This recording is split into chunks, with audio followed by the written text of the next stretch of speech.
everyone, good morning. So in this video, I'm going to share with you my exercise this morning, and I'm gonna do this squat using this dumbbell. So, marami na akong ginawa guys, so ano ko lang kasi wala pa akong na-upload dito na exercise.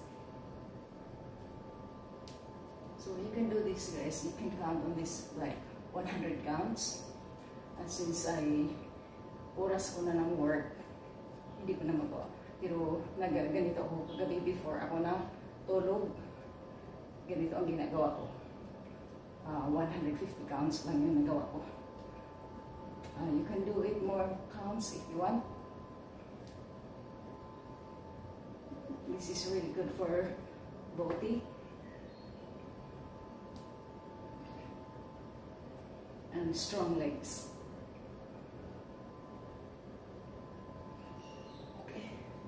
Okay guys, yun lang. Kaya kita ko sa inyo.